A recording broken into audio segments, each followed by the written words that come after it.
দেশের পেনশনভোগীদের জন্য বড় একটি উদ্যোগ নিয়েছে কম্পট্রোলার অ্যান্ড অডিটর জেনারেল কার্যালয়। প্রতিষ্ঠানটির 52তম প্রতিষ্ঠা বার্ষিকী উপলক্ষে দেশজুড়ে চলছে 4 দিনব্যাপী বিশেষ সেবা সপ্তাহ। পেনশনভোগীরা পাচ্ছেন ঘরে বসেই ডিজিটাল সেবা। এতে পেনশনভোগীদের আর দীর্ঘ লাইনে দাঁড়ানো কিংবা অফিসে অফিসে ঘুরতে হচ্ছে না। এখন ঘরে বসেই তারা পেনশন সংক্রান্ত তথ্য ও সেবা পাচ্ছেন পেনশন অ্যাপসের মাধ্যমে। টাইম বেশিও লাগেনি, অল্প টাইমে হয়েছে। এই যে ভোটার আইডি কার্ড এবং আমাদের পেনশনটা, তো যার জন্য এটা ভালো, এটা খুব ভালো এটা পদক্ষেপ এবং এটা খুব ভালো এবং খুব দ্রুত কম সময়ের ভিতরে আমরা এই জিনিসগুলো সমাধান হয়ে আছে। Rajshahi divisional controller of accounts অফিসে চলছে 4 দিনব্যাপী বিশেষ সেবা সপ্তাহের সেবা কার্যক্রম। এখানকার কর্মকর্তারা বলছেন, ডিজিটাল বাংলাদেশ গড়ার লক্ষ্যেই নেওয়া হয়েছে এই উদ্যোগ। আমাদের এটা ওয়ান স্টপ সার্ভিস পেনশন শাখার একটা অংশ। এখানে লাইভ ভেরিফিকেশন করা হয়।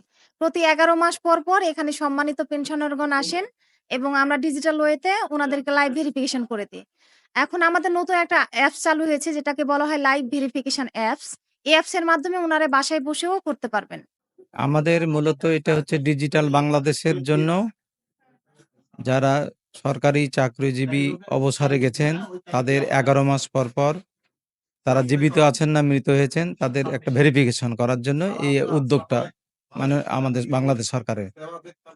এটা আমাদের এটা মানুষ যেন সহজেই সেবা পায়, কোনো কষ্ট না পায়, এজন্য আমাদের সরকার তড়িৎ এই জিনিসটার ব্যবস্থা করেছেন। লাইভ ভেরিফিকেশন করা হচ্ছে যারা পেনশনার তাদের প্রতি 1 বছর পর পর এই লাইভ ভেরিফিকেশনটা করা হয়। তারা বেঁচে আছেন না মারা গেছেন, এই জন্য সরকার এই সিস্টেমটা চালু করছে। আর এটা অনলাইন সিস্টেম, যাতে তাদের ভোগান্তি কম হয়। অনলাইনে এই কার্যক্রমের উদ্বোধন করেন বাংলাদেশের comptroller and auditor general Nurul Islam. এ সময় উপস্থিত ছিলেন প্রতিষ্ঠানটির রাজশাহী কার্যালয়ের ডেপুটি ডিভিশনাল কন্ট্রোলার অব অ্যাকাউন্টসের মোহাম্মদ সেলিম ইউসুফ সহ অন্যান্যরা। বিশেষ সেবা সপ্তাহে এমন উদ্যোগ প্রশংসনীয় বলেই মনে করছেন সংশ্লিষ্টরা।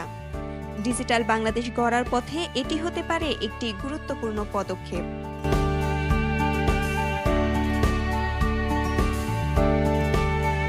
উত্তরভূমি ডেস্ক, রাজশাহী।